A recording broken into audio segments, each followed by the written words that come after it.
Good evening and welcome to Tony Rose Arena and the Ontario Junior Lacrosse League playoffs. This is game number one between the Orangeville Northmen and the Six Nations Arrows. And it very much is a David and Goliath story that you're looking at. The perfect 20-0 Orangeville Northmen, just the second Junior A team to do so here in Ontario, going up against the 7-13 Six Nations Arrows who had to fight their way just to get in. Prior to the game, they said should have won a game against Oakville that they had to lead 3 times and gave it up, and they thought that they would be playing the second place Burlington Blaze in this first round, but instead it is Orangeville. They're in their white uniforms with silver shoulder caps going left to right, away from Chris Origlieri. More on his potential MVP season as this game rolls on. Matthew Carrick alongside the JVI Sports Network for the playoffs as Infern wins the faceoff and then got crunched. He's headed off to that Orangeville bench and looks to be all right, taking his place back in line. Here comes the most powerful offense in the OJLL, but ball coughed up as it bounces back into the stick of Isaac Squire-Hill. Down and wide open, the shot there, and the first save out of the way, Yanni Thompson in front of Origlieri. Thompson got dumped after the fact, so ball is going to be awarded here to the Arrows. Their officiating crew, John Vandergiesen, Mark Sands, and Chris Williams. Another shot there, and they say it's in. Yes, it is.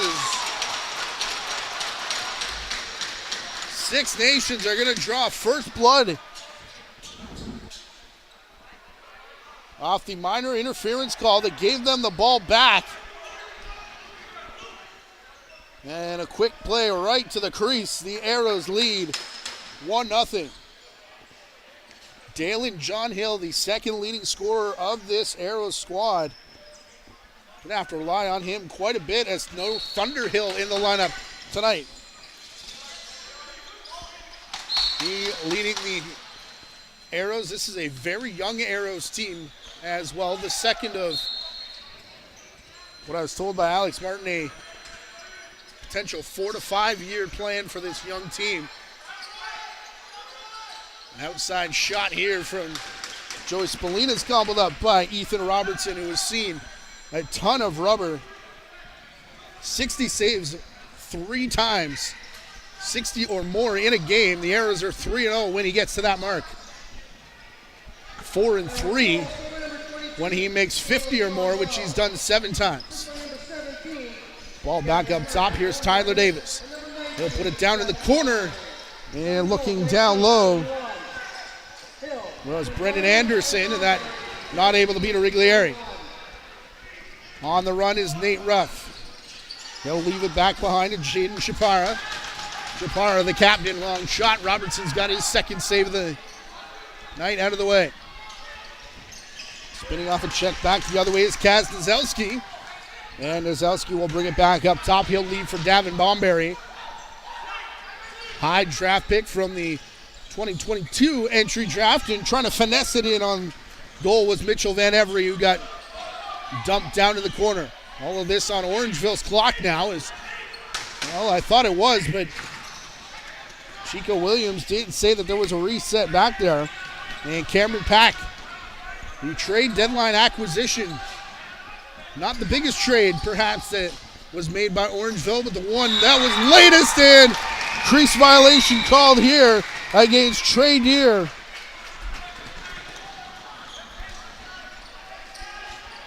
The stick skills from Deer on display early as he had the cutback move, but it's called off, and it's still 1-0 here, Six Nations. They'll set up again. Long outside shot coming. That hit off of something on Cole Teeple. Now another shot bounces in on Origlieri, picked up out of the crease. And they're going to shove off to the side. Williams, the lead official on that play.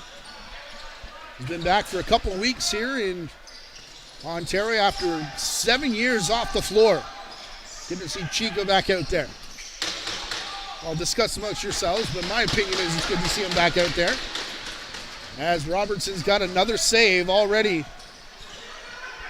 About 3 or 4 for him in the opening 3 minutes plus. Brody Thomas lost control right in front of the Orangeville bench. They're going to say that hit off the stick, perhaps with Cohen Jennings, before going out of play. Rusty Kruger will flick it back to the official. As we're back underway, they try the give and go, but it's intercepted. And here comes Chaparra again. Slow things up, wait for the offense, and a low shot there from Cam Sanderson. Bounces off the end boards and dangerously close to the open door. Sanderson will pick it up and look out, drilled on his way to the crease. Gets knocked back down into the black paint again. We're getting a delayed penalty coming here. These two teams 1 and 2 in terms of most penalized in the league. Quick stick shot from way outside, and Sanderson goes down again in the corner. And the shot from Bucktooth. And we might be getting 2 minors here. Looks like just the one to Isaac Squire Hill. Oh. Nope, it is a high stick to Squire Hill for holding. And then following him is Luis Alford, who goes off for a high stick as well. And Yanni Thompson coming across the crease to lay that big hit you saw on the replay. Not one of those players in the box. So how about the leading power play? 57 goals from the Orangeville Northmen through the regular season. Couple peaks from Bucktooth before that low shot rings off the crossbar and goes up out of play. And Bucktooth on the crease. Deer all kinds of time and space. And he's not going to miss that one. This power play is lethal.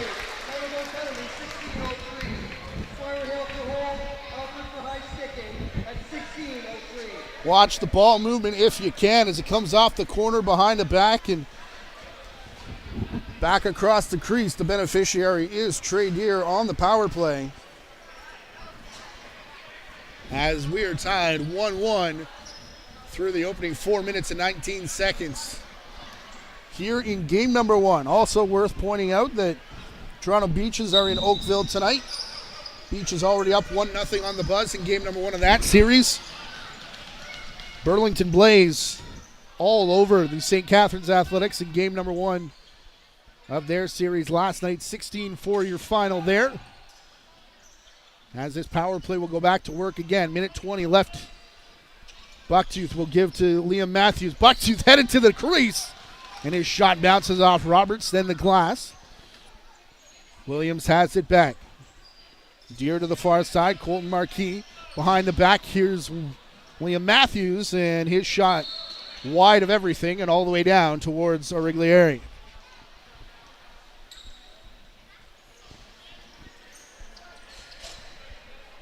Also tonight, Whitby Warriors in Mimico to face the Mountaineers. No update on that game as of yet, but when it becomes available, we'll get it to you. Whew, over the shoulder. Nifty play there from Tyler Davis, but that one wide of everything. Aiden Long gets knocked down along the boards, diving to save the over and back. And appreciating the effort from Marquis is this very pro Northman crowd.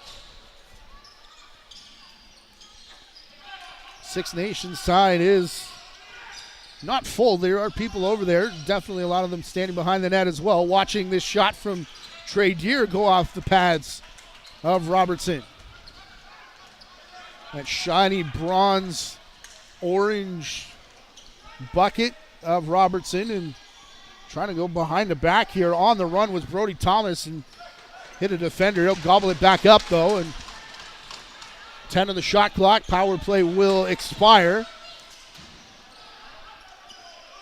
Spinning shot there from Brennan Anderson. And Anderson and Trey Deer are going to have a few words with each other. And it's going to be Deer who gets a slashing penalty. Again, I asked Six Nations about the fact that they and Orangeville lead in penalty minutes, and they said it just You know, the two teams do play hard-nosed lacrosse, and they don't take anything from anybody. Weren't worried about the power play advantages that either side would get. First shot on the Arrows power play from Davis. Bounces high and up into the low netting here at Tony Rose. And yes, it's a warm one. Liam Matthews across floor. Definitely has been hotter and more oppressive and humid here at Tony Rose, but still less than comfortable. But such is the late summer Junior A lacrosse season. That one from long range. Shot from Caleb Benedict, bounced around in the crease of Robertson.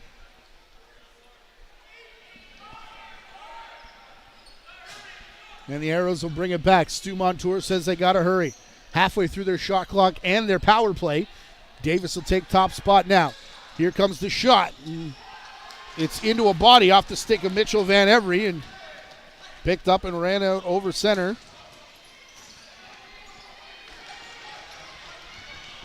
We've got a penalty again on that run up. It's coming to the Arrows for their second time tonight. Third if you count the 5-on-3 they surrendered to Orangeville earlier.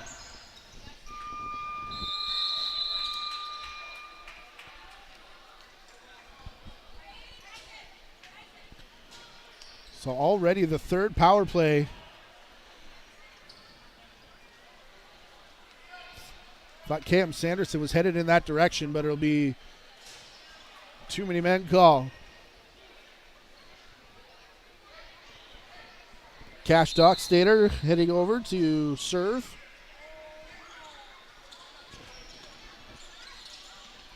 From the outside, Liam Matthews. Room to work for the offense, and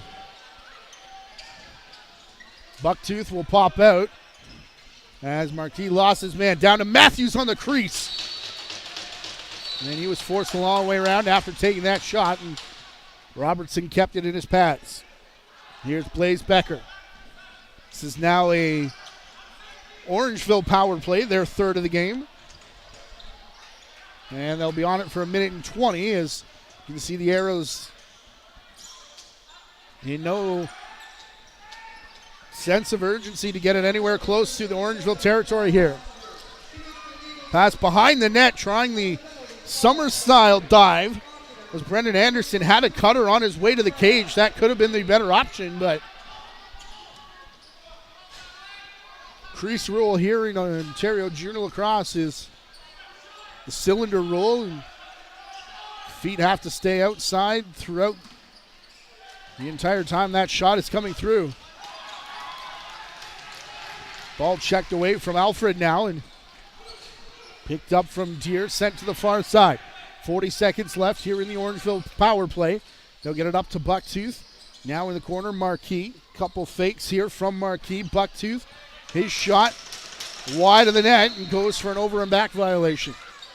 And under 30 seconds to go in the man advantage, the Arrows can take this one all the way down, see if they can kill off their second of three. 41 seconds away from the halfway mark of the first period here at the Bunny Barn in Orangeville. Cycling around that corner was Matt Hamill. He'll send it back up top. Not a whole ton of movement right now, and when they did get it, it was into the stick of Mitchell Van Every. His shot went wide. And now carried up by Nate Ruff. First time today we're calling the name of Joey Spallina as we go back to 5-on-5. Cohen Jennings to Spallina as they tried to bring it back to the near side to Matthews. It's intercepted. Here comes Blaze Becker. Finds a trailer, big high step. Becker back to the crease. Another quick shot, and that hits the body in front. Digging for it was Jennings, but Becker got there first. Blaze Becker now collided with by Cameron Pack, and it's going to be in the stick of Chipara. And out and 150 feet away from damage. Shot in on Robertson. He shoved the right arm and knocked it wide.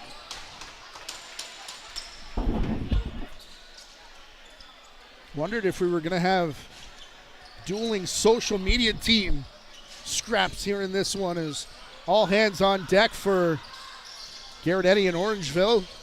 Charlie Ragrusa in the building along with Nanticoke Photography. Be sure you're checking out social media throughout the game as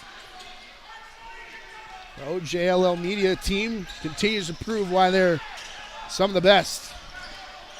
Liam Matthews fakes like he's got it. It's still up top. And now the path. He's going to skip away from Bucktooth and spoil the plot. Sanderson to Spolina. Big collision with everybody, and it was thrown to empty floor as the Northmen were already off for a change. Just seems like an unsettled offense right now for Orangeville. A couple just errant passes and balls that have bounced away. Spinning shot in front of the net from Anderson. One goes wide without Thunderhill in the lineup. Looks like Anderson is going to get the majority of the touches.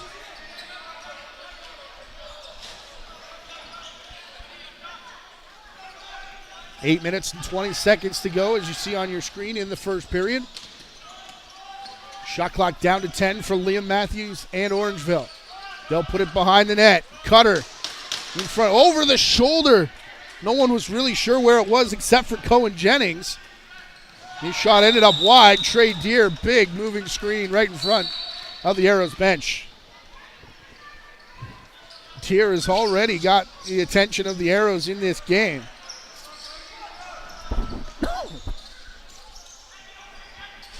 That one in the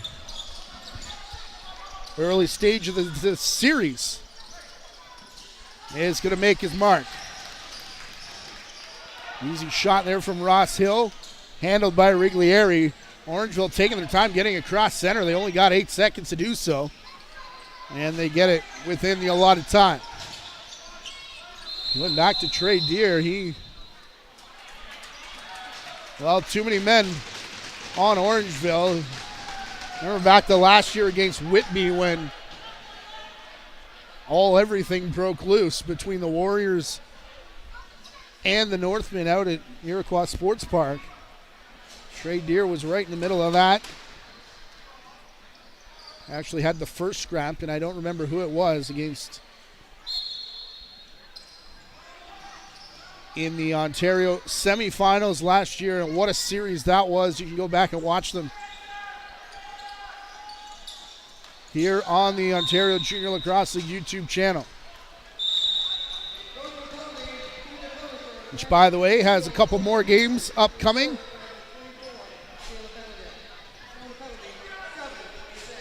Tomorrow night in Whitby. Sunday afternoon, how about some matinee lacrosse between the Buzz and the Beaches? And then Monday night, we'll be back here at Tony Rose Arena for game number 3 of this series. Crease violation against Orangeville. Shorthanded for the second time here in this game. 40 seconds gone in that power play that will now take to the floor.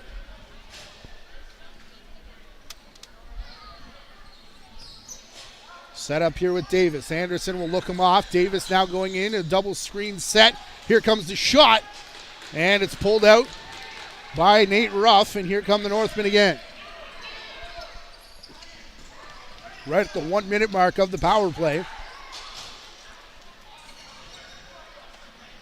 So the Hornheads keeping it to the outside and the stick of Bucktooth. Sanderson from the corner. Deer back on the floor. Takes top spot. Passing here to Cohen Jennings. So Orangeville squad, Dick Rose telling us, will lose 6 players at the end of this season to only 3 for the Six Nations Arrows. The majority of the core, including Ethan Robertson and basically the entire offense, coming back next year. This is the final season for Chris Riglieri. Already with a couple years of NLL under his belt. That one gets through him, however, and it's the lead back to Six Nations.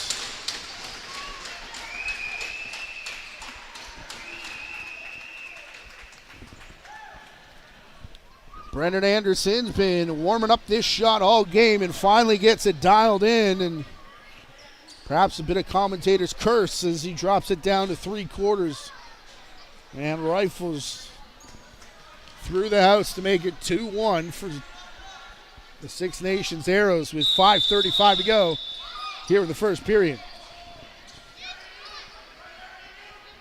Aiden Fern, the former Six Nations Arrow, traded in the offseason, comes in to be the main draw taker for the Hornheads. Not in the lineup tonight, but Amos Whitcomb also traded in the offseason. Deere thought he had a lane. To Spolina over the shoulder. Oh my goodness.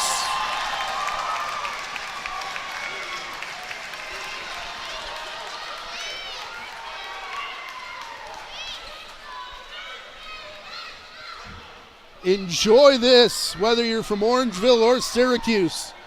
Trade Deere to Joey Spolina over the shoulder, and man, oh man, what a first season for Spolina. Nick Rose telling me they were talking about making it happen last year. I think Spolina even mentioned that on a recent episode of Back of the Bird, friends of the OJLL. Fern's going to take off by himself, the shot into the feet of Robertson. Makes the save, but the schedule not able to work for Spolina last year and fit in seamlessly.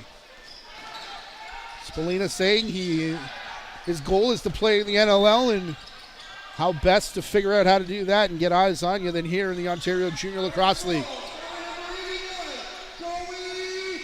Anderson wheels around, takes the shot, and Origlieri, third in goaltender points in the league, starts the counterattack here. Sanderson, how many moves was that before it went off the crossbar? Blaze Becker back across center, and frustration over by that Rayburn Construction banner from Sanderson as he gets to the bench. Look out here, big collision. Stone Evans turned the corner and got into Origlieri, who is down. Well, now getting back up as the pile separates.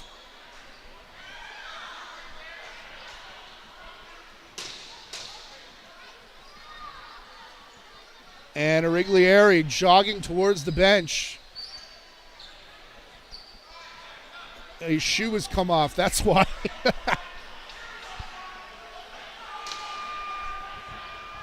Well, here's how it starts. Stone Evans. Yeah, that's a little too close to, by definition, the direction of the goaltender.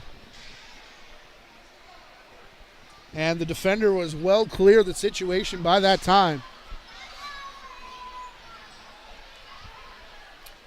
Not the circumstances we perhaps wanted to point out and recognize and acknowledge the unbelievable World Lacrosse Championship that Stone Evans had for Team Jamaica. Opened all kinds of eyes, and Rusty Kruger and DJ Cleveley, I think wanting a 5-minute major. Making argument. I believe they have called a 5 against Evans and a 2 on someone else over there in the Orangeville box. So we'll play 4-on-4. And yes, indeed, Stone Evans is going to sit for 5 here. Origlieri remains in the net and is kind of doubled over, hands on both knees, although that's not uncommon for him. All of this with 4:17 to go in the first period in a 2-2 tie here in game number 1 between the Northmen and the Arrows. Still showing 1-0 Beaches over Oakville, I believe. Well, Beaches score again, so that'll be 2-0. And still waiting for an update out of Mimico as they face Whitby in game number 1 of that series. Colton Marquis turns the corner and gets filled in. Marquis tied for second in OJL points. 4th in the league in goals with his 44. That shot from Matthews. Over and back was waved off, tried to force it anyways, and Trey Deere is going to recover the possession. Low shot, and will get the reset as it bounced somehow on net from Caleb Benedict. Here's Blaze Becker to slow things down now. Has Cameron Pack in his face. Out to the outside, there's the lane, and here come the Arrows, and a shrug save made by Riglieri to take it away from Ross Hill. Tyler Davis with a fresh 30. Arrows making a change, so it's 4-on-3. As now it's 4-on-4, and winding up from outside, Anderson. That shot as Van Every joined the fray. Picked up from the floor, Van Every. Back up top. Here's Ross Hill, his shot, and that one caught a Riglieri, and he was stretching out there. Now watches the pass from behind the net. I don't think Riglieri is 100% after taking that shot, and they're going to call it a goal as it bounces in behind him.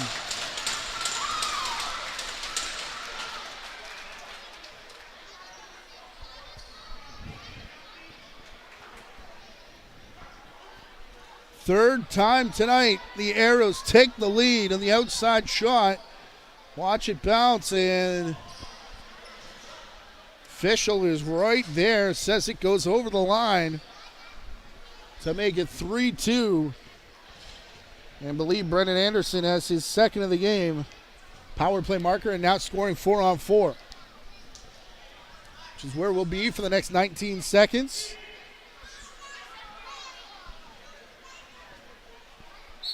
As Fern goes back to work against Isaac Squire Hill, and Fern wins it cleanly back to his draw team.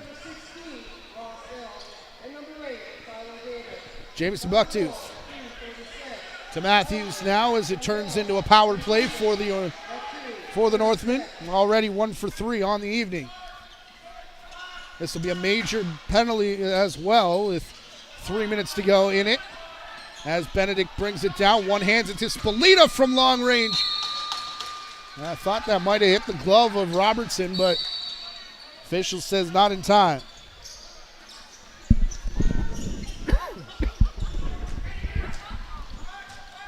Lewis Alfred knocked into the half boards. Will run it back again. Tries the swim move to elude his man, and looking for the cutter. Out his pass knocked down. 2-on-1. Back the other way for the Northmen. The shot off the crossbar from Aiden Long. That is already 3 posts by my count for the Northmen in this first period that's got 90 seconds left in it. Anderson and the Arrows take it out of the corner. Played back to Mitchell Van Every. Bench want them to use the shot clock. It's down to 6 seconds. Now here's the shot from Riglieri, and they're looking every shot towards that left leg, which they believe is the one that perhaps got hit on the dive attempt from Stone Evans. Nearing the final minute, both teams will have 2 timeouts to use throughout the game. Can take 1 per period. Here's Spolina to Benedict. Matthews going to cut through the middle, and he scores.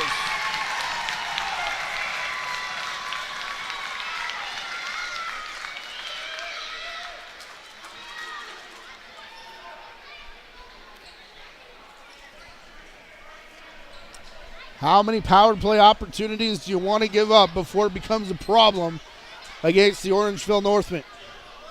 2 for 4 right now. Stu Montour on the bench trying to say that was the second goal off the major, but the first one came when we were 4-on-4, so still 1:36 of power play time here for Orangeville. Again, 2 for 4 now in the game.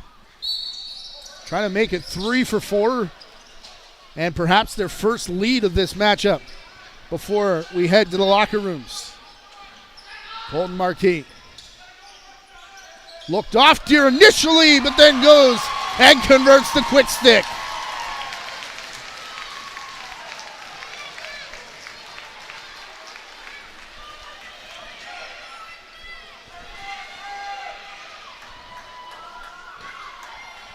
You can see all the movement right down on the crease of this set for the Arrows, and as they were moving around, I don't know if Deer called for it or if that's just good vision from Colton Marquis, but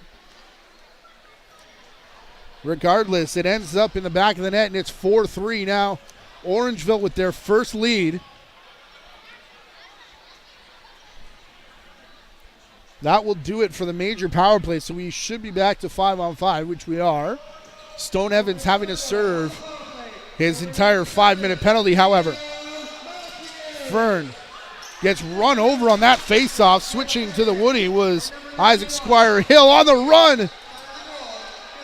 Perhaps a late hit down in the corner, and whistle as there's a meeting off to our left. Fern trying to get off, and it didn't look like Matt Hamill was going to let him. Orangeville screaming that they want their first timeout with 27.3 left to go here in this first period.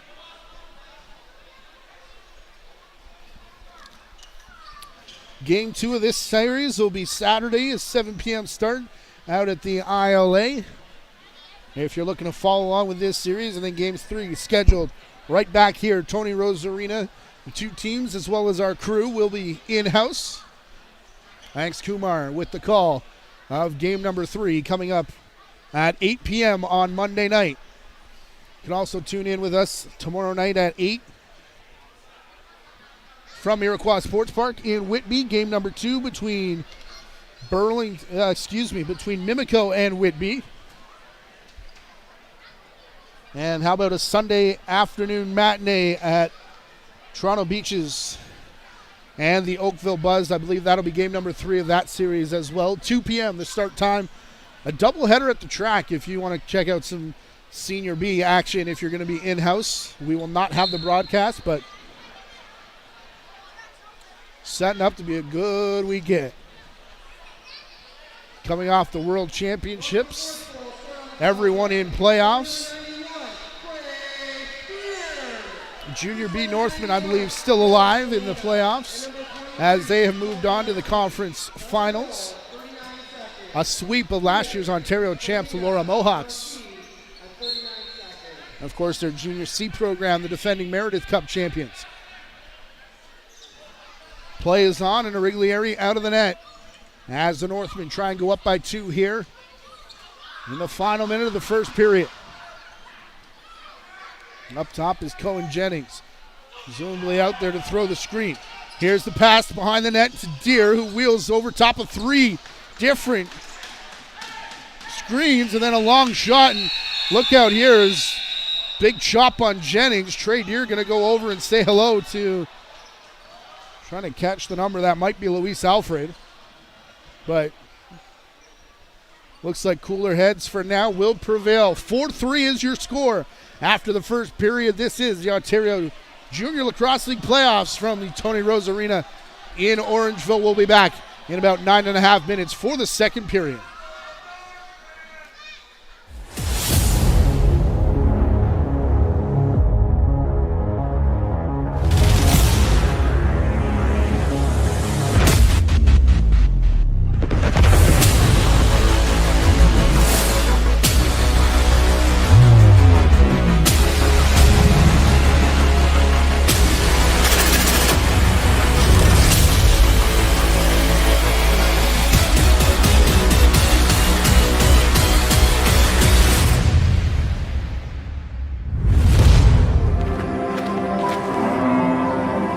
On our family dairy farm, there's a saying that the sun doesn't start the day, we do.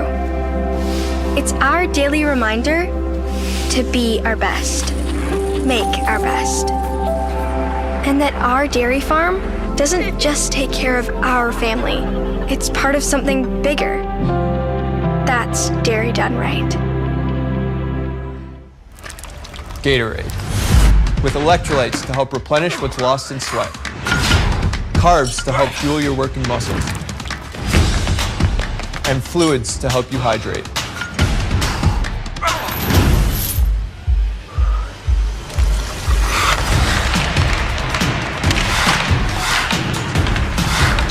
Rehydrate, replenish, refuel. Scientifically formulated so you never stop competing. Gatorade.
Back inside Tony Rosarina as we get you set for the second period. 4-3 after the first here in game number 1 between the Orangeville Northmen and the Six Nations Arrows. Tied 2-2 in the second period between the Oakville Buzz and the Toronto Beaches, and we're being told 4-2 Mimico over top of Whitby after the first period. I'm Matthew Carrick in alongside our JVI Sports Network crew as we present Ontario Junior Lacrosse League playoff action from here at the Money Barn in Orangeville. Ethan Robertson of the Arrows now in net to our left. Down to our right is Chris Origlieri, as Aiden Fern and Isaac Squire-Hill get set to take the face-off. No penalties coming out of that period, although there was a fair amount of chirping between the two teams as they made their way off the floor. Elijah Edwards getting us started here in our second period. Stone Evans serving the remainder of his 5-minute penalty, and that confused the Arrows a little bit as they send their last defender out right now, Yanni Thompson. Errant pass, spinning and firing was Marquis. Shot it right into the feet of Kenny Porter. The time of the penalty is still on the board, and they're just officials wanted to check and make sure we were 5-on-5, which again was correct. Twice, 2 goals scored on that major penalty. 3 of them with Stone Evans in the box because we were 4-on-4 for a segment there as well. This is the danger period historically in this building, though, as Liam Matthews tries to prove my point, and the shoulder of Robertson takes it away from Nate Ruff, who's going to get a penalty here, taking his man down in behind the net.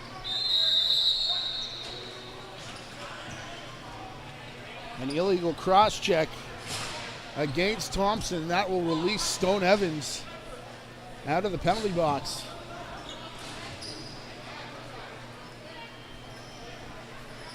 Third power play of the game coming up for Six Nations. Northmen went 3 for 4 in that first period.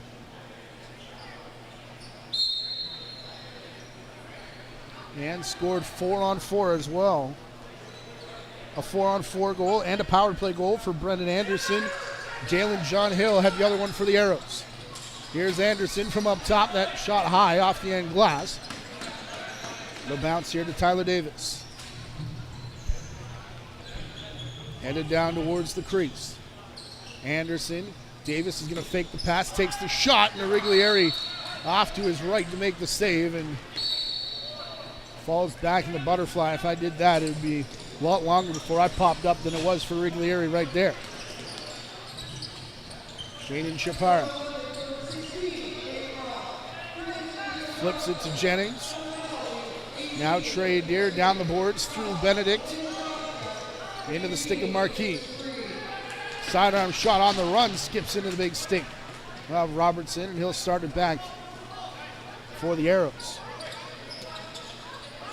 Quinn Brennan across center. Halfway through this power play, hidden ball play up top, and Anderson hung on to it the entire time. The Northmen were all over it, so they'll pass it around the horn. A couple big screens up top, opens the shooting lane for Jalen John Hill. Origlieri with the save, and then the outlet pass. 8 assists, as we mentioned earlier in that first period for Chris Origlieri. 3rd in points in the regular season for goaltenders. Marquis shot around a screen of Alfred, and him and Alfred had a couple chops at each other. Matt Hamill. To Davis down in the corner, dying seconds of the power play. It's off the pad of Origlieri, and look out here, Nate Ruff close to rejoining the fray. Will do so now, but the ball just a couple bounces from getting far enough for him to reach. Cole Teeple.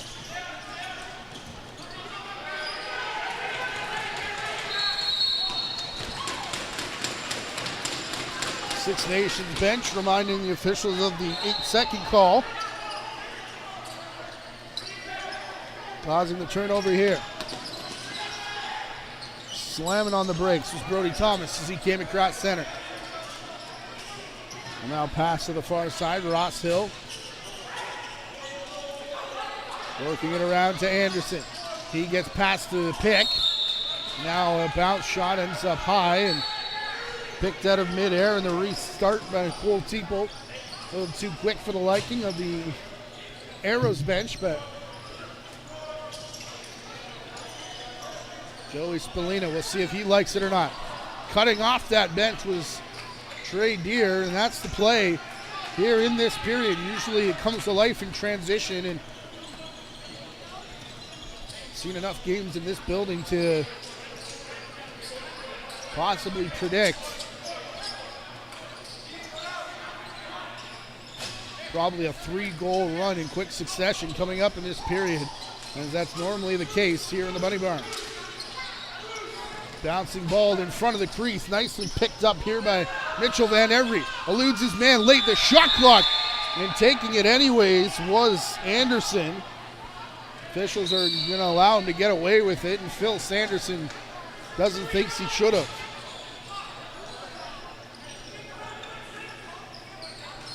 Bucktooth to Spallina.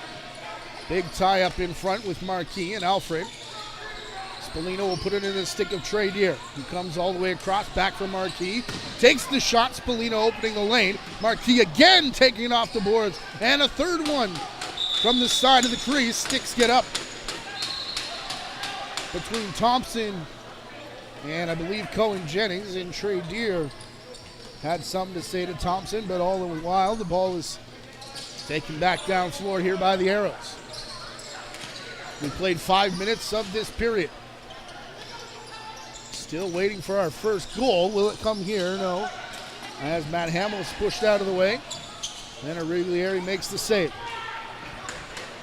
Clean pickup by Aiden Long.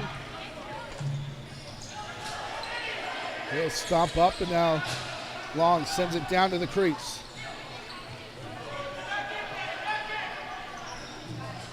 Kayla Benedict steps a return pass from Sanderson, who then throws a screen. Benedict, ball kept high here, now bounces off the stick of Sanderson and into Robertson. Whew. Cameron Pack had the bomb, doors open. If Brandon Anderson were to come down with that cleanly, and he get screamed at from Stu Montour to make the change that bounced into Origlieri. Here's Trey Deer to the corner, pass knocked down from Liam Matthews. It's Blaze Becker looking for help. None coming yet off that bench. And Northman jerseys all around swarming. He'll go out of harm's way to Tyler Davis instead. Here's Davis. Gets a pick, tries to turn it into a pick and roll with Matt Hamill, and Origlieri will keep the fast pace going. Here's Colton Marquis in transition. The bounce shot just wide before going up and out of play. Spallina took a big hack as he ran over the top. A couple of fans screaming for a penalty there. As the ball pops out of his stick and close to going over center, but Spallina recovers in enough time to get it to Jennings. The swim move on the crease. And it went in, but they say no. And then Jennings got worked over in the crease too, as he was in the vicinity of the goaltender. We'll have to see if we can see that again perhaps, but John Vandergee isn't at the best seat in the house to take that one away. It's still a 1-goal lead, 4-3 for Orangeville. From the far side, ducking the shoulder, trying the same, and it's a crease violation there from Davin Bomberry.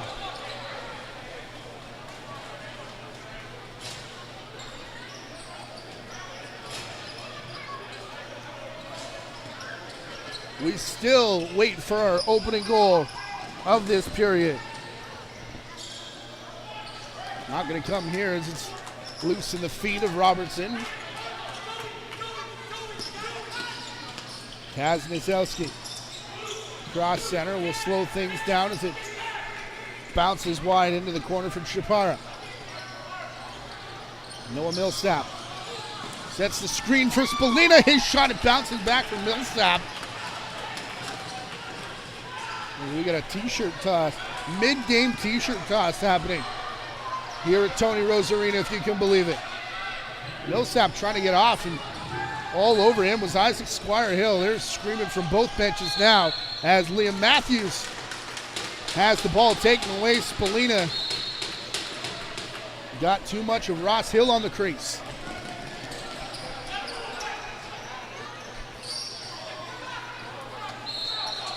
And an errant pass from Squire-Hill looking for Kenny Porter. He's going to hand the ball right back to Orangeville. I was just about to credit him for hanging here.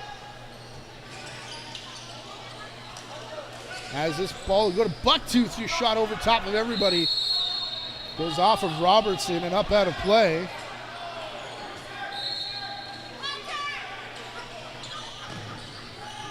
Now another one that hits Robertson. Spallina, we've got a penalty coming as it's going to slow things down, and the Wrigley area will take the long jog. There was a tie-up in front of the crease. I believe that's where Chris Williams picked up the penalty.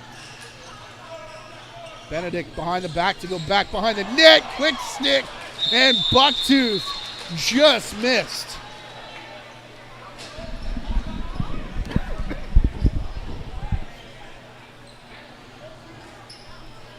So the penalty here will come to Six Nations. This is the no goal call. Oh, what a call by the official. That knee touches the top of the crease before the shot goes. Everything else was okay with that play. Remember, we talked about the feet staying out of the cylinder. But when that knee touches and he's still in possession before the shot, that's why it's a crease violation. And that is a great call from the official. And a great capture by our crew yet again. So how about the fifth power play of the game already for the Northmen, who work it around. Look at the backhand passing before the shot from Spallina. Gets in on Robertson. He's going to airmail it down into the corner. He's going to skip up and out of play. Closing in on the halfway mark of the period. 30 seconds gone in the Northman man advantage. Here's Spallina. Benedict taking top spot. Matthews to Benedict, looking for a low shot. He'll get a screen from Spallina instead. Looking quick stick then for Deere. The bench and that power play unit thought they snuck it in the corner, but the official says no. And how about the back check there from Benedict? Knocking the stick into the hands of Kaz Nadezowski. On the run is Captain Chaparra. And are we too many men on the side of Orangeville? Yes, we are. Rusty Kruger goes and hides because he can't believe it.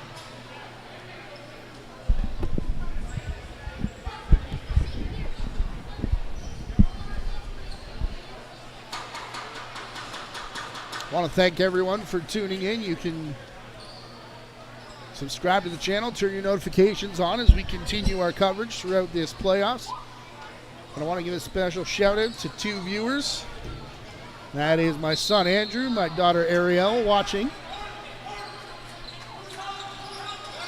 And hopefully enjoying game number one here between the Northmen and the Arrows. Out to the outside, Tyler Davis has it. The shot from Anderson. And the arm of the official high again. And now we're going to get another one as Ross Hill went straight to the face mask of Aiden Long. And we'll see what we get here. Already 4-on-4. High stick on Ross Hill for sure. Officials discuss, which means there could be a 5 in play.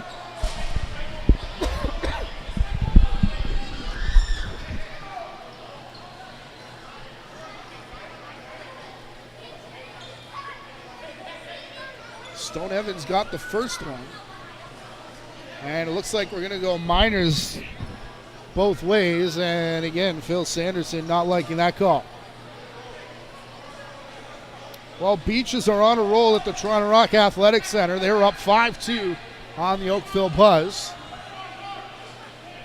Remember, by way of finishing second in the OJLL playoffs last year, they were the second Ontario nominee and representative at the Minto Cup, along with the eventual champion Whitby Warriors, who are in action against Mimico. Outside shot there from Colton Marquis. He went over the head of Luis Alfred to get the shot. Robertson's save goes all the way down floor. So they call it cross-checking against Hill and long for holding. Here's Matthews. I don't know how Spallina caught that, but he did, and Alfred's going to head to the box again as Riglieri makes his way to the bench. First penalty has expired against the Arrows. This is a brief Northman power play as Bucktooth gets a shot away, then took an extra little bump well on the ground right in front of the official. He says not enough to make it a penalty. Here's Deere at the field X position behind the net. Bucktooth is heading off, holding his back. And they're going to make a change here. Going to bring Cohen Jennings on. The shot from Spallina. He'll pick it up off the end boards. 10 on the shot clock. All of this with the Riglieri on the bench as the ball finally skips through from Marquis. And Robertson will hang on to the rebound and we'll get the penalty call.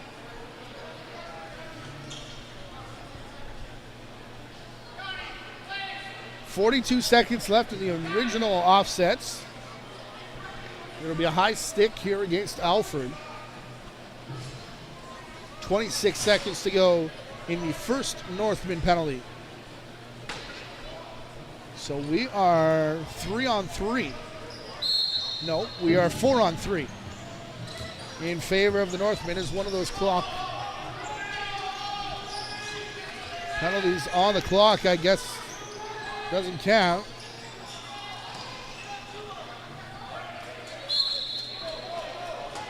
There's two guys in the box though.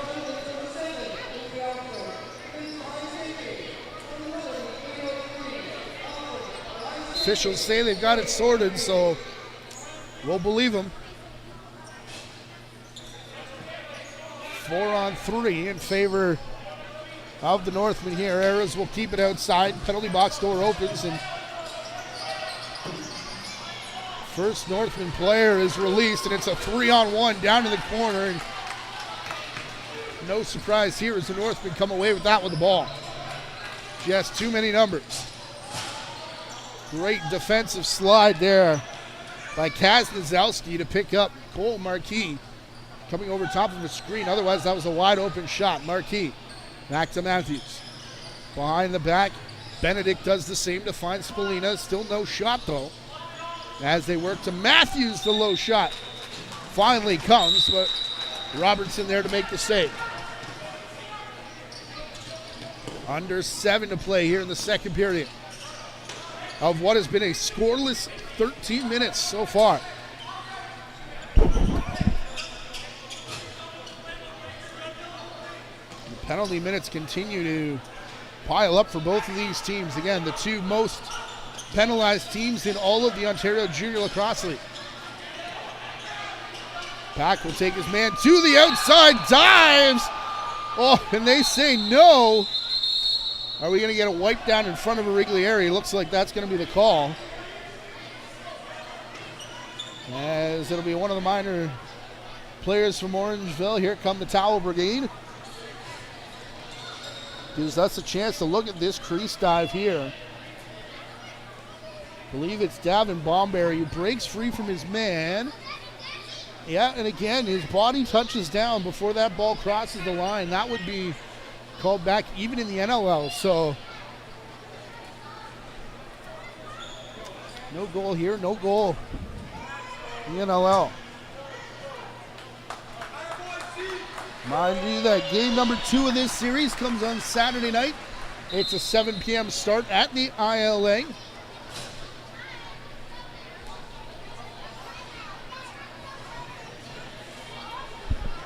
The before the two teams, along with our crew, return back for game number 3, Monday the 17th. It is an 8 p.m. start right here at Tony Rose Arena and on the Ontario Junior Lacrosse League YouTube channel.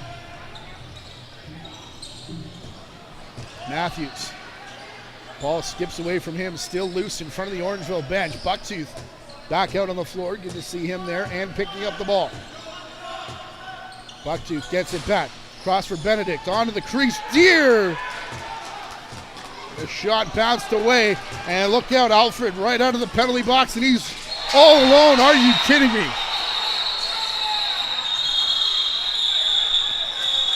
They're going to need to get him a police escort to get him out of Orangeville.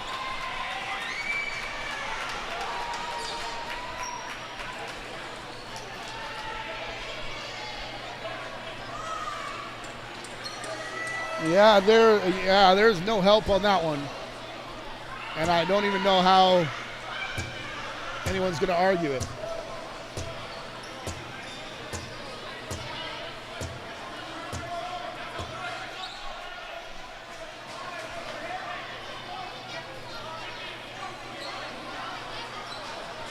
Well, Stu Montour is going to try, and he's going to say that it should be a check from behind.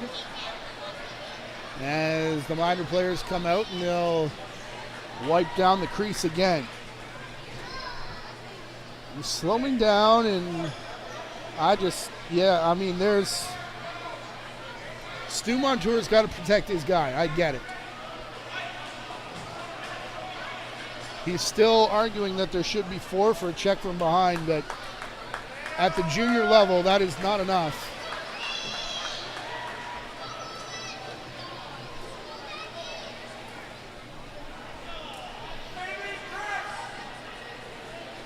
Are they actually giving Orangeville a cross-checking penalty here?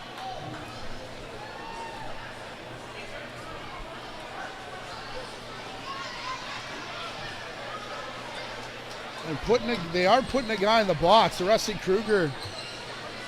Not sure why. It's going to be Colm Barnett. I just don't think there's enough there. I really don't.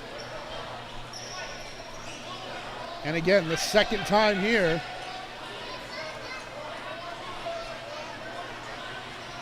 Alfred getting called for 5 minutes. Remember, it was Stone Evans in the first period. And Orangeville scored on the 4-on-4 and then the ensuing 2 goals on the major, and that's how they got this 4-3 lead.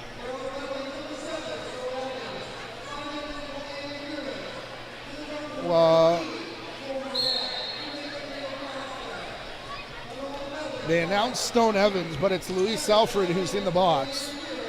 Has a big cross check there, takes Benedict down. Officials better keep a lid on this one. That's exactly what they're going to try and do with the extra cross check, because this was in danger of frothing over way beyond the point of no return. Yanni Thompson heading off, and again, that was part of the conversation I had with Six Nations. Is that was aggressive defending is how it started, but then the second part where neither of these teams will take anything from anybody. And the retaliation slash is the one that goes off here to give the Orangeville their 7th power play of the game. Benedict on the crease. Up top behind the back from Marquis, and it bounces away from Benedict and right to Brendan Anderson. Pardon me, that's Brody Thomas as he now runs in front of us. Both taller players, both with knee braces.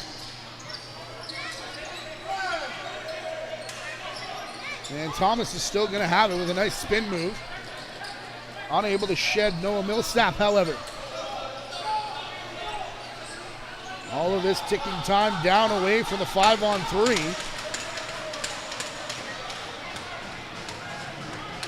Excuse me, 5-on-4. There should be a penalty up on the Orangeville side. No, it is 5-on-3. Here's Spallina. To Marquis. That shot bounces off of Robertson, but straight to Trey Deer. Spallino will take his pass, no shot. And all alone on the crease was Benedict, who then got filled in after the shot. And it'll go back to Orangeville after the officials talked it through.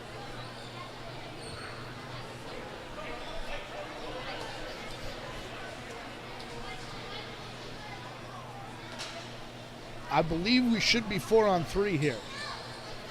And I think that's probably what the conversation is about.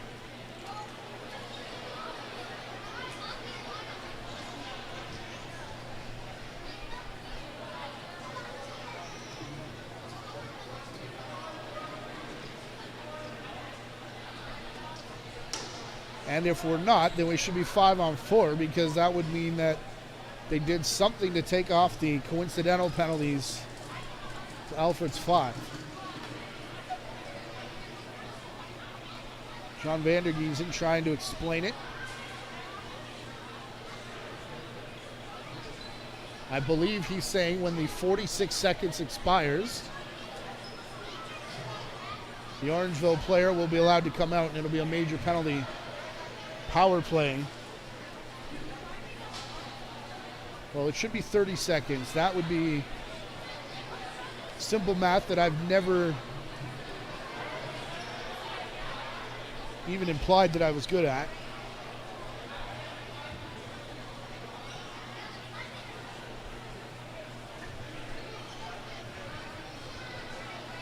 Stu Montour getting the explanation. All 3 MVP finalists in action tonight, as Mimico's Finn Thompson is,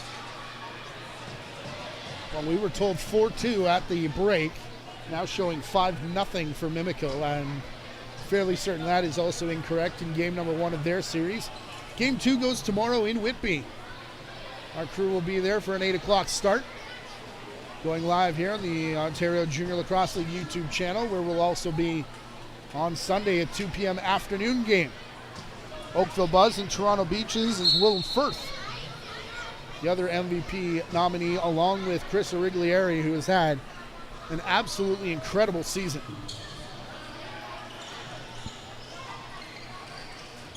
Fake shot attempt, as we are indeed 4-on-3. Floor strength. Bucktooth looking to the crease, and Caleb Benedict tried to do the same to Trey Deer, and it bounced away from him. Usually the sure-handed Deer has had a couple skip away from him tonight. Over on the backside of that crease. First penalty is over for Orangeville. Now we are 5-on-3.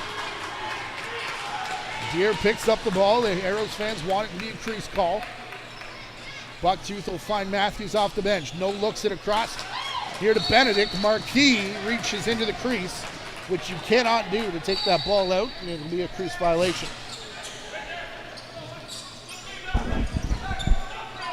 3.5 to go in the second period. Calling for it was Anderson, but he was behind a pair of Northmen players. Bucktooth finds one off the bench. It's Matthews who runs through the crease. And did that go through before he did? 16 minutes and 42 seconds of shutout ball, but Matthews has his second power play goal of the game.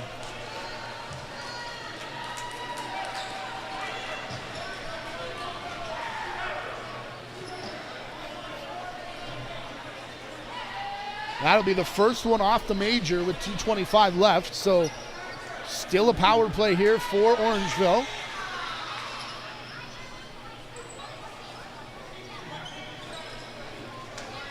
And I mean, this is just vintage Northmen right now. Kept it close enough, and in this building, in this period, if you're the Arrows, got a counter against the run. Fern wins it cleanly back again into the stick of Cameron Pack. I don't think he's lost one tonight, has Fern.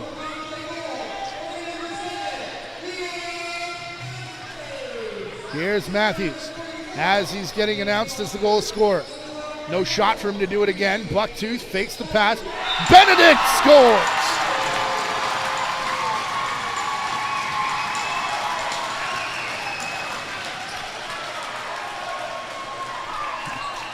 The 5th power play goal of the game for the Northmen, has them up 6-3. Watch this ball movement here, and it's all about getting that top defender away from the shooter. Top marks for the celebration as well from Caleb Benedict. Largest lead of the game for either side is now 6-3, and it's on the home side of the Northmen. This time Fern wins it to himself, and the shot hits off a defender. That likely would have blown the roof off the place. Here's Thompson, turns and fires. Riglieri hasn't had to be called on since he got run over by Alfred, but here they come back the other way. It's Owen Rand. Robertson will make the save. That did bounce back over, but Mark Sands was there to say no over and back. Former Mississauga Charger Nate Ruff. Hidden ball play here. Look out between Marquis and Trey Deer. And nearly all over that was Isaac Squire Hill with the gift. Robertson, another save. Trey Deer taking a couple extra shots since he was right in the face of Robertson. Closing in on the 2-minute warning.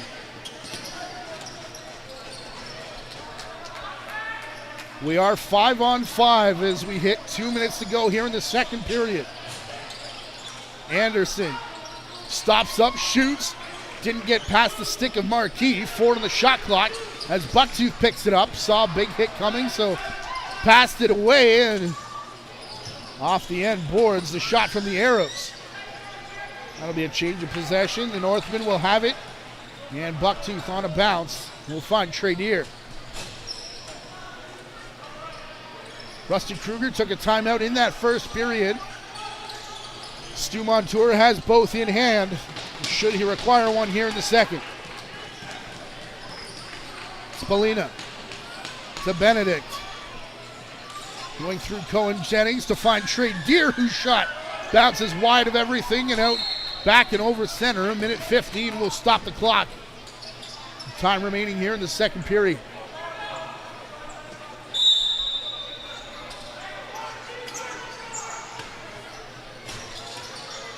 Here's Matt Hamill. Works around with a couple screens set, and the shot ends up bouncing wide, but right in the stick of Stone Evans. Tyler Davis. Evans over the shoulder, behind the back. However else you want to describe it. Nate Ruff, the pass from Riglieri, looked at the bench. There was no one coming, so he had to slow up. Finally, Matthews does come onto the floor, bouncing past Robertson. And a too many men call. 1, 2, 3, 4, 5, 6 Arrows on the floor for that entire defensive set. I believe this is the 8th power play of the game for Orangeville here.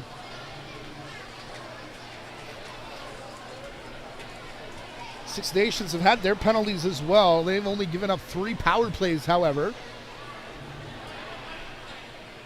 A lot of their penalties coming to even the floor strength after there was an Arrows player right in the box, whether that be 4-on-4 or otherwise.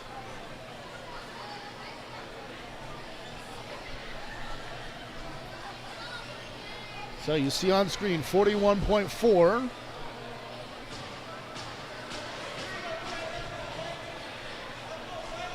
Arrows bench looking for an explanation.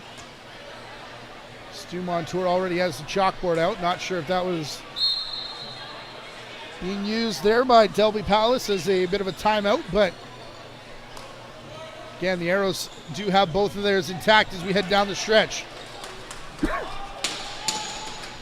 Interception by Alfred. Bucktooth is going to chase him to the outside boards. No timeout called just yet, as the shot clock's got a full second left on it. Alfred took a bump in the Arrows sidelines. Noticed that. Under 10 seconds to go. Ball to the outside. Chiapara. He'll keep Davin Bomberry to the outside, and as the ball pops free, the horn sounds. It's a shutout period for the Orangeville Northmen, but they put 2 behind Ethan Robertson and now lead 6-3 in game number 1 between the Orangeville Northmen and the Six Nations Arrows. More playoff action on the other side of this timeout. We'll be back in 9.5 minutes.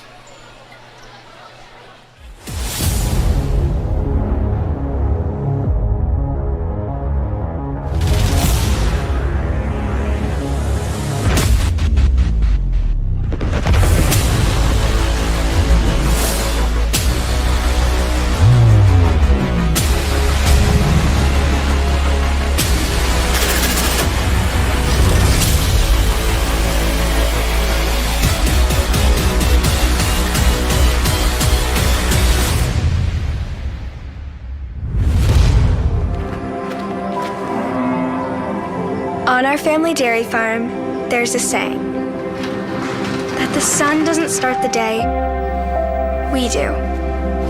It's our daily reminder to be our best, make our best.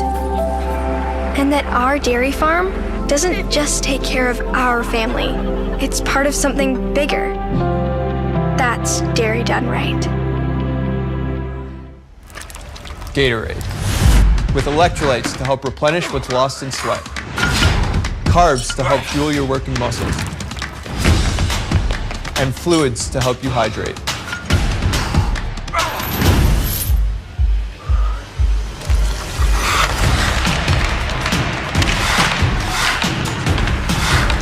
Rehydrate, replenish, refuel. Scientifically formulated so you never stop competing. Gatorade.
The mantra for this Northmen team has been that once the playoffs start, everything resets.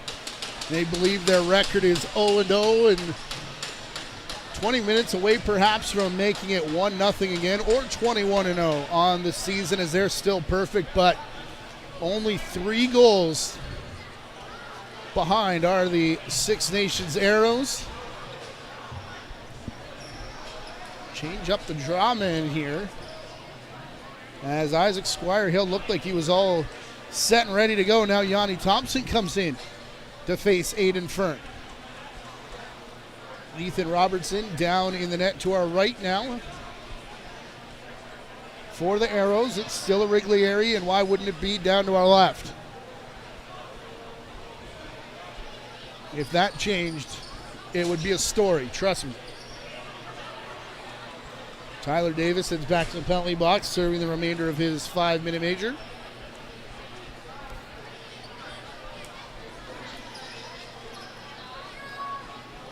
At least I believe that's what's happening. We're 5-on-5. Nope, 5-on-4.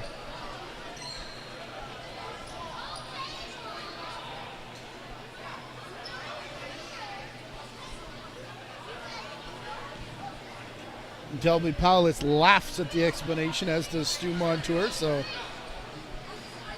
somehow feel like I'm missing out. Stick with us the rest of the way. You're not going to miss any of the action.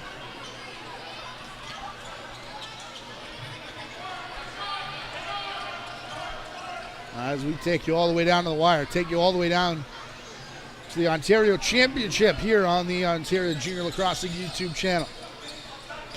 Liam Matthews, shot there from Benedict, went wide off the mark, bounces back to Kenny Porter, trying to lead the transition game, but Blaze Becker was covered by a double team down floor, and now Trey Deer takes care of the ball carrier himself. Popped it free twice and couldn't get it.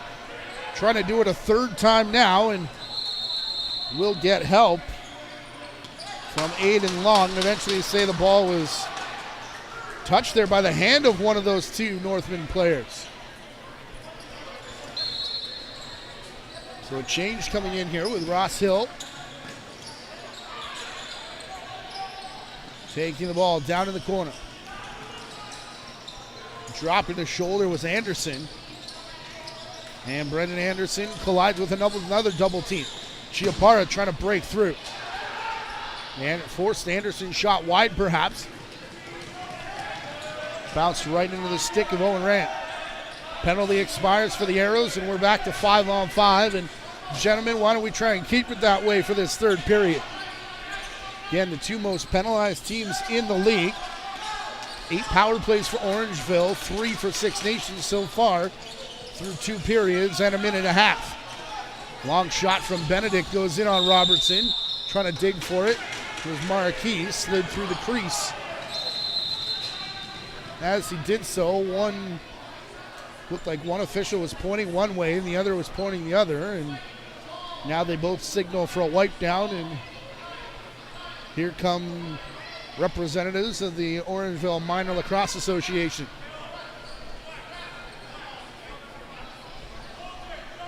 Who have been busy today. There's a game with the Brampton Excelsiors over on Pad B. There was a bunch of field games out and across the street.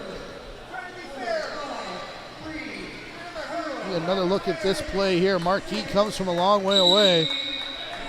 I thought they were calling minor interference, and they ended up calling it a crease violation against Marquis.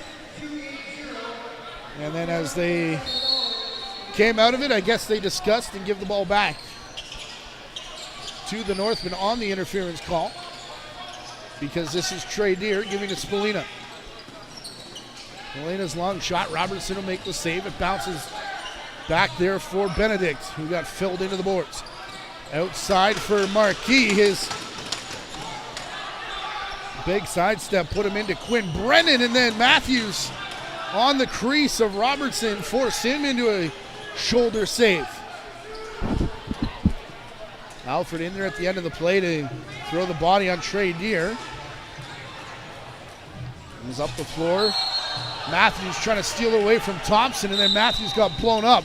Matthews headed to the crease, the shot, and Robertson made the save. Matthews snake bit tonight. Although I say that, he's got a pair of power play goals, but 2 on the breakaway that caused him to slam his stick in disgust. Tie up in behind the play. Cameron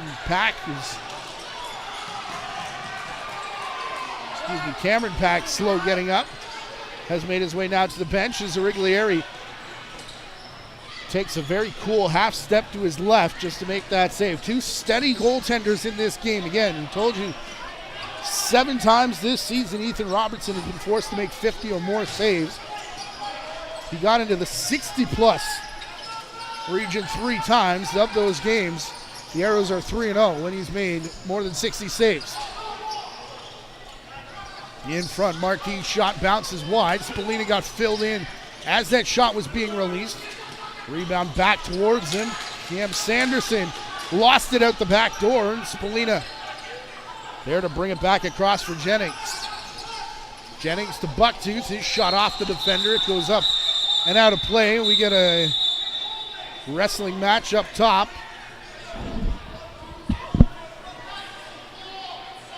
That's Marquis and Isaac Squire-Hill, who say hello to each other. All of this on the off whistle. Spallina gonna go to the net himself and scores.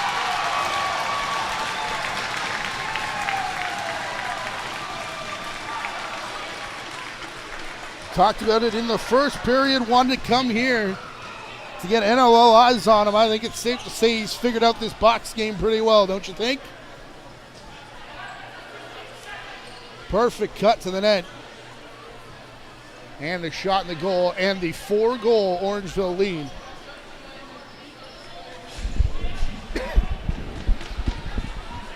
I still think you got to credit the Arrows. But as I said in that second period, it's just so Orangeville that their opponent hangs around, and then all of a sudden you look up and guess what? The lead's 4, almost 5, as the over-the-shoulder shot from Deere hits off the net and up into the Arrows bench is what the call is going to be. Delby Powless from long range asking Mark Sands what he was looking at. Here's the shot from Benedict. Bounce past everything, so the shot clock continues to tick down, now at 12, as Bucktooth loads and fires.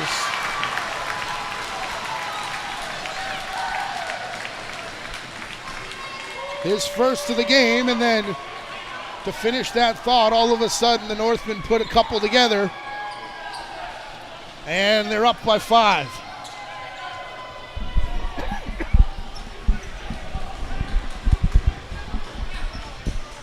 You can make it 6 unanswered.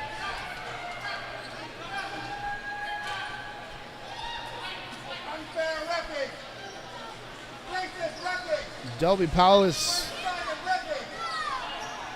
I'm not entirely sure who he's asking for. Mark Sands, maybe.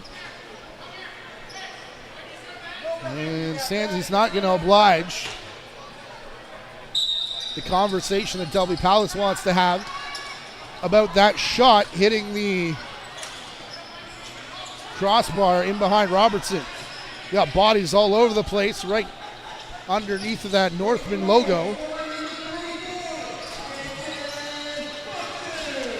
And big hit there, down heavily goes Isaac Squire-Hill, who still hasn't gotten up, but meanwhile the shot from Anderson is in.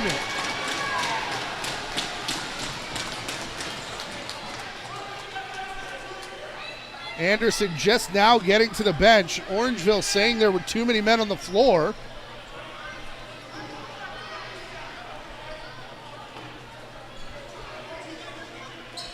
But Anderson's got his hat trick. And don't look now, but the Arrows are coming back. Down by 4. 4:24 left.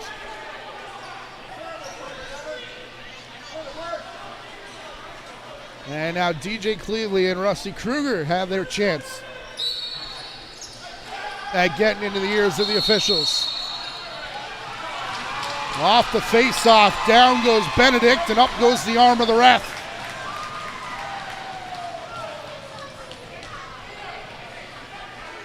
And Alfred is going to go back to the box for a high stick.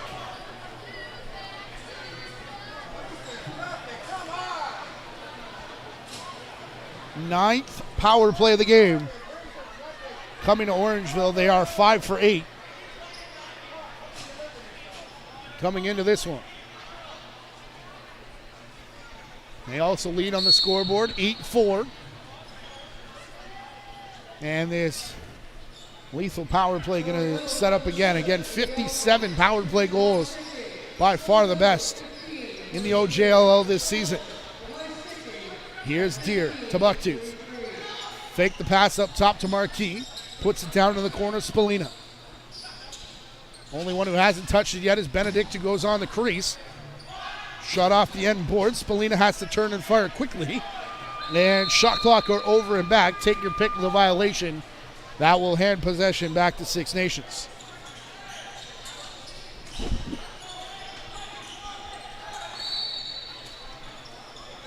Northmen fan wearing a hoodie inside Tony Rose Arena somehow. Big pile up in behind Chris Origlieri as down goes the Arrows player. There's a couple Northmen in there as well, and a conversation happening up top outside of the fan as Dalen John Hill hobbles away. Second leading scorer on this Arrows team. It would be a big loss if he was out. Already without Thunderhill, their leading points getter. Cross-checking penalty coming to Owen Rand. That'll take care of that power play and perhaps give one back to Six Nations here.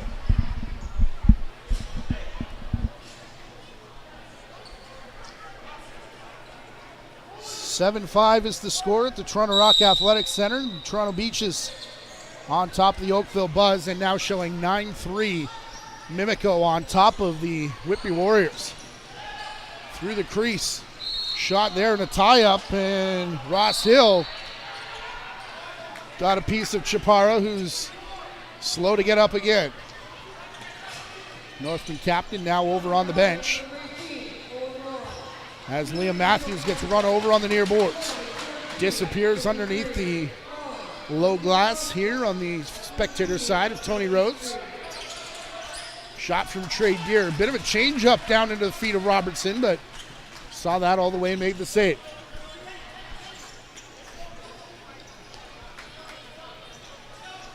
I was talking to Nick Rose about the goaltending factory that is Orangeville, but the season that Ethan Robertson has put on, I can't understate it. Think back to Warren Hill, you think of Doug Jameson. I mean, they've had their fair share of good goaltenders out on the reserve as well.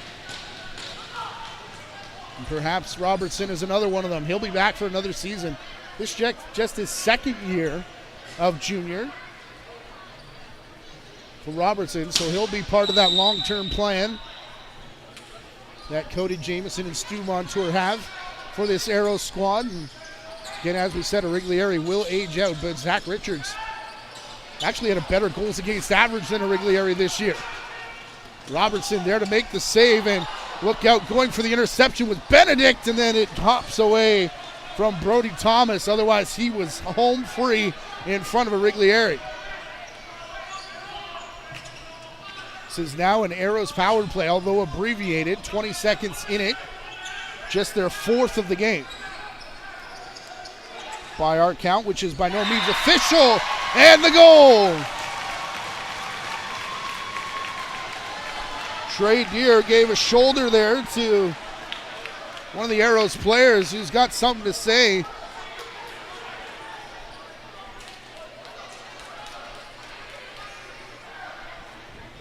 I don't think you'd say much after this because Trey Deer pots it. Pardon me, that's Colton Marquis using Deer as the decoy perhaps for the first shorthanded marker the Northmen have scored here in this game.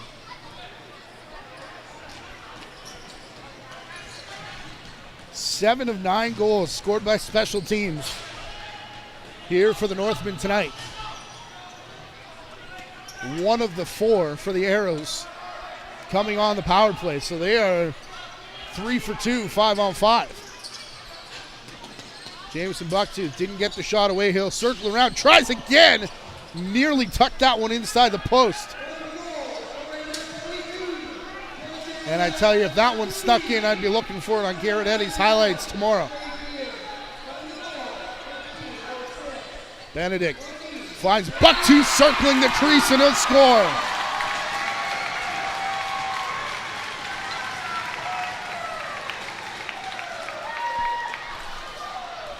Up into double digits are the Northmen, and again, they've just kind of crept towards that mark. Bucktooth lost the ball and then just kind of lost coverage as well. And with this being a 6-goal margin, Zach Richards is getting the uppers on, and we may have a goaltender change here. There's been 2 5-minute interference penalties over in that Orangeville crease, so I think that Rusty Kruger just trying to play the insurance card. Putting a Riglieri onto the bench for the remaining 12-19 perhaps.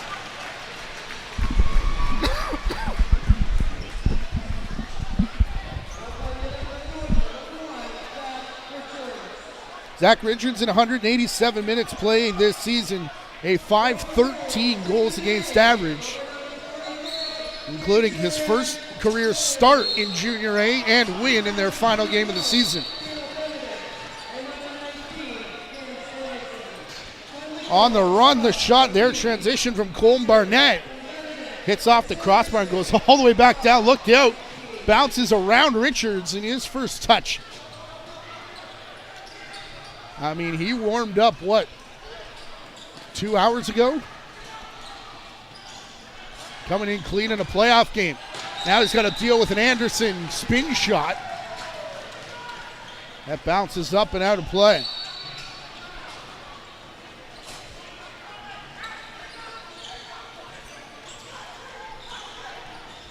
A lot of movement up top for Dalen John Hill. Comes across for Ross Hill. Now to the far side, Anderson. Hill ducks away. Anderson has it back. Low shot in on Richards. His first save is out of the way, and Ross Hill was chasing after Chiapara. There's a penalty for a high stick, and I'm not sure who it's coming to. Richards has the ball, so I believe it's Orangeville. And Rusty Kruger gets a second.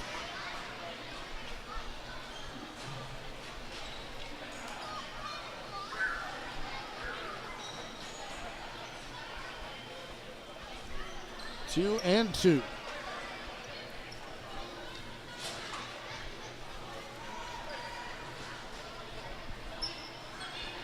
So the 5th power play of the game will be a 5-on-3.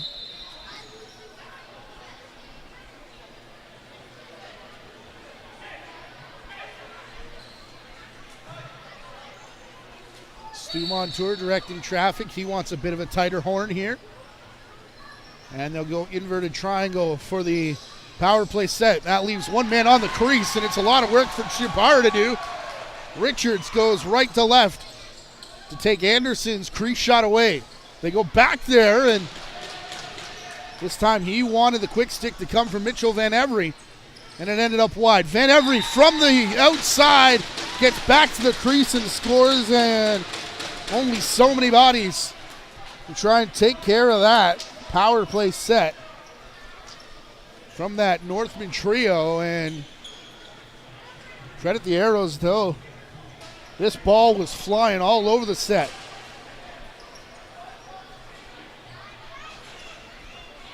They went to Anderson twice, and I wonder if Chiapara thought they were going to go back to 97 again on the crease, because yes, he did kind of lose Van Every, who was in that loose ball battle outside, but there was no one around when he came back. This ball bounces away from Elijah Edwards, who will now bring it down.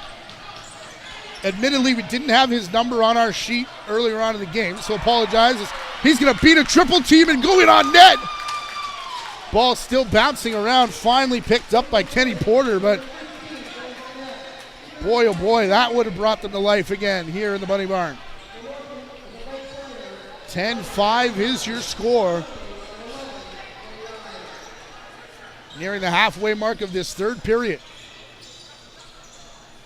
I still wouldn't call it over and done, but ball knocked down the way that this Northman defense has been playing, and the fact that there really hasn't been a flow to this game would indicate that a better than 5 run for the Arrows, considering just 2 goals since the end of the first period, maybe a big ask, but we'll see. Deere to Matthews. Marquis will leave for Spallina. Trey Deere is right in front of the crease, and look out that one. Thought we were getting one, Chris. Not so much, he says. For once, it's not our director, Chris Main, who's wearing long sleeves in the building. And that shot bounces off Richards and out into the corner. Picked up and on the run, Aiden Long. Going to go all the way back. Faked it to the left, cut back right. And Robertson will make the save and is chased way back into his own end by Caleb Benedict. Cam Sanderson. Sanderson out in front. Jennings will take it. Jennings is all kinds of tied up now as Sanderson lost his footing. Behind the back, here's Benedict's shot. Robertson will steer that aside. They want to know if that's hit something or not, and late reset call. Stu Montour disagreed with. Here's Sanderson. Behind the back comes the pass there from Marquis. Defender falls, which left a ton of room for Bucktooth. But again, Robertson there to make the save.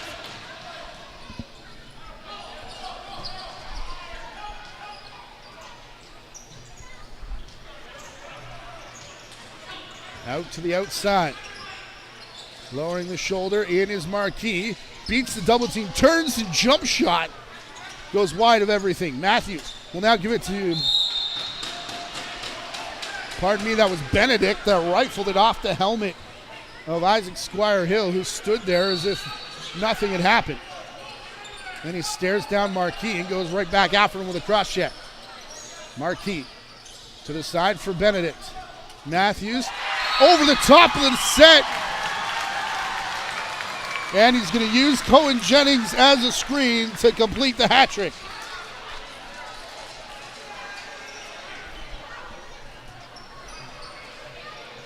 Watch Matthews here. Jennings will just kind of posture up on his man, and there goes Matthews. And pardon me, the double team arrives just a little bit too late before Matthews' third of the game ends up in the back of the net. By the way, showing 54 shots now for Orangeville after that goal.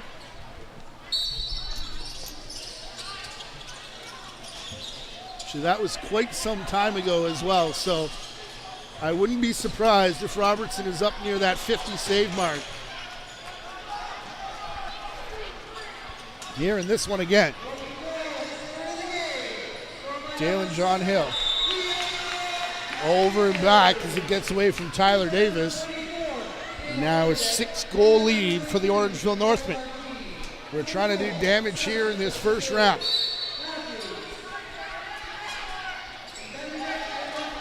Still, if you told me this was 6 goals in the third period, especially this late, I think there are a lot of people that would have laughed it off or shrugged it off.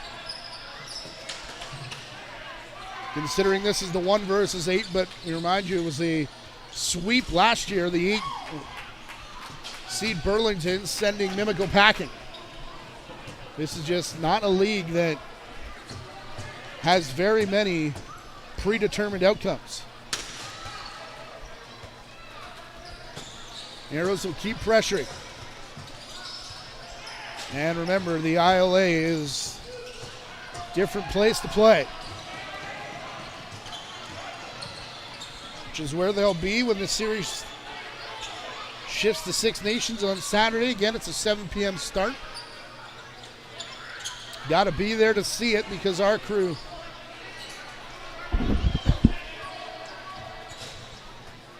be covering the other two series.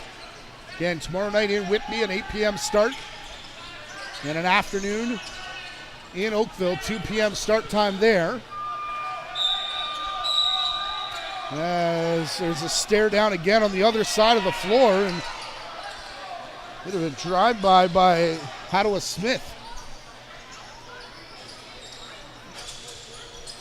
Here's Stone Evans showing some of those fancy footwork that got the oohs and ahs from the international crowd about a week ago, and had his stick taken out of his hands by Aiden Fern. So Stone Evans will get the ball back and again try and add to his personal highlight reel.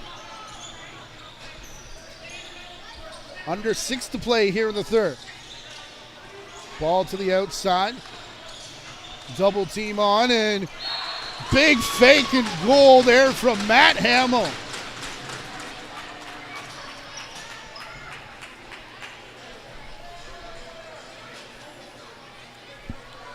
This is a monster move. First, the physicality to split the D, keep the goal, and then how about the finish?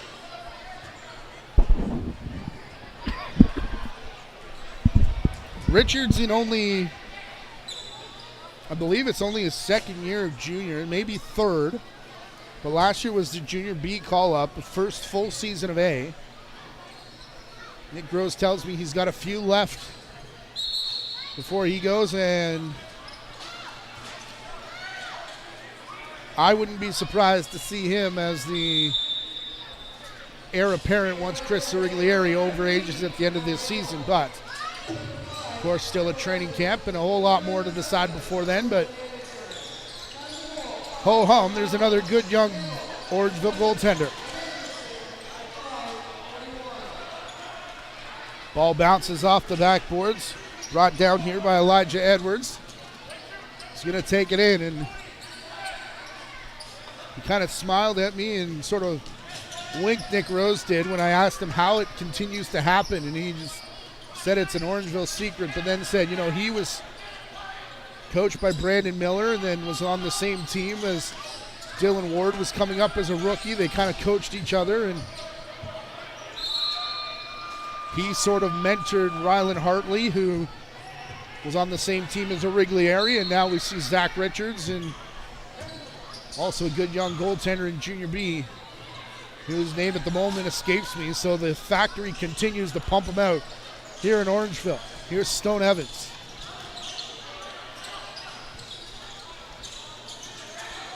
Looking out of the corner, turning back, Dalen John Hill. He gets knocked over and then basically taking him for a ride into the corner was Owen Rand.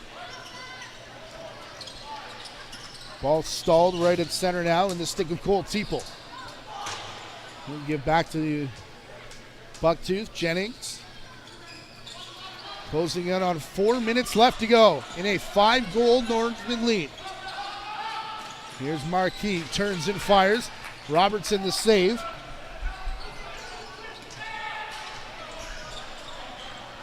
And that ball goes up and out of play.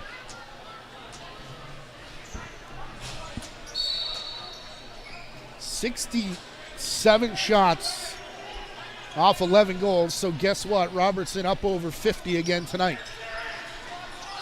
I have a feeling he's going to be pretty busy this series.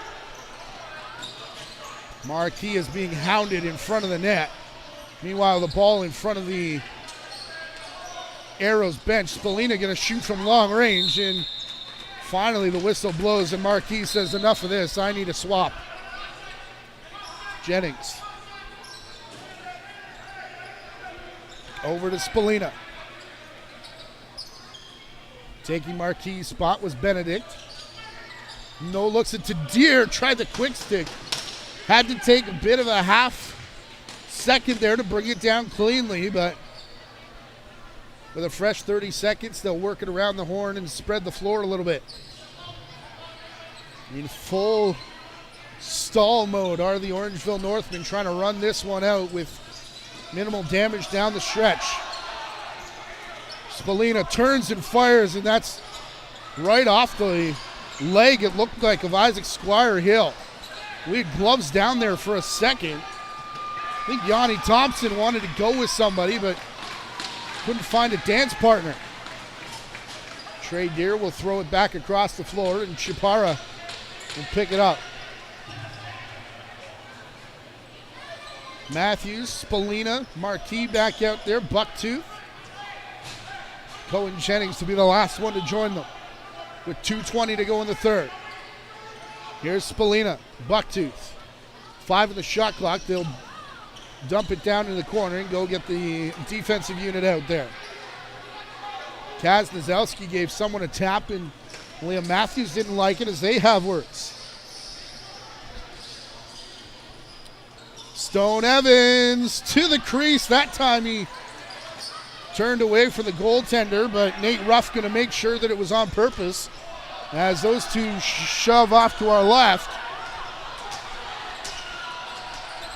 Right in front of the minor players. Meanwhile, back the other way onto the crease, and Robertson made the save as through the crease went Aiden Long. Shoved down after he took the shot, I guess, as they call interference. And 1:38 to go. It does indeed look like the Northmen will be 1-0 on the new season, to use their language, but how about 21-zip? As we've got a bunch of chops happening on multiple ends of the floor here. Long already with penalty, and the other stare down up top is Cash Dockstader going off, and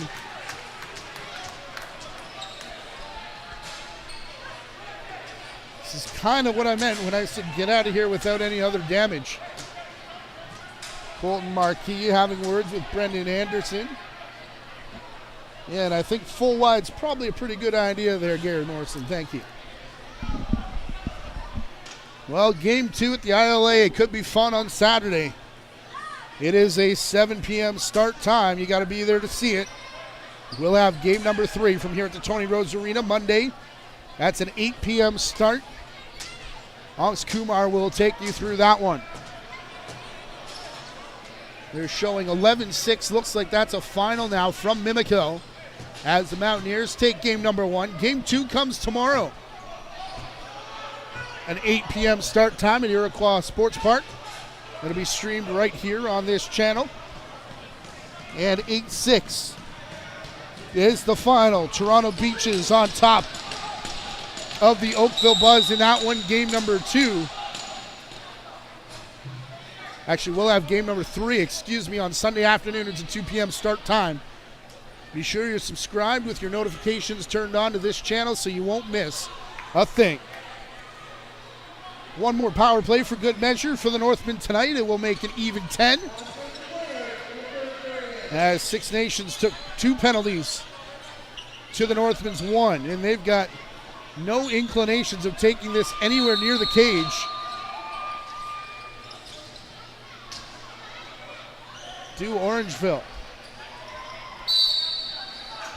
We'll see what the Arrows try or decide to do. Is Cameron Pack, a big grin under the face mask. Lewis Alfred wants to go and say hello to someone in the corner, but he gets cut off at the pass by Noah Millsap. As Stone Evans still in the corner. Sharing words there with Pack as the long shot from the far side bounced away from Brody Thomas.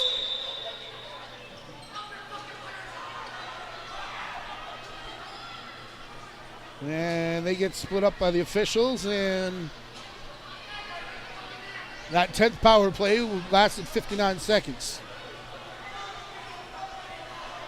So again, we told you coming in, these were the 2 most penalized teams in the Ontario Junior Lacrosse League over the course of the season, and no surprise that We don't play a whole ton of lacrosse 5-on-5 here tonight, but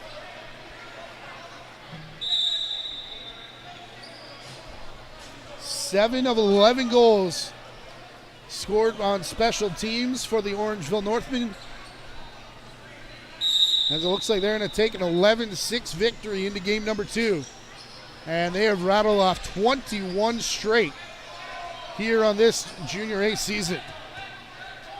Our director tonight has been Chris Main. Our producer and camera operator is Gary Morrison. For the Ontario Junior Lacrosse League, our producer is Colleen Grimes. We thank you for tuning in. I'm Matthew Carrick. Orangeville have another and they remain perfect. 11-6 is your final score from Tony Rose Arena. Game 2 at the ILA Saturday at 7, and we'll be back with game number 3 on Monday, 8 p.m. start time from here at Tony Rose Arena. On behalf of the JVI Sports Network and the Ontario Junior Lacrosse League, thanks for tuning in and enjoy the rest of the playoffs.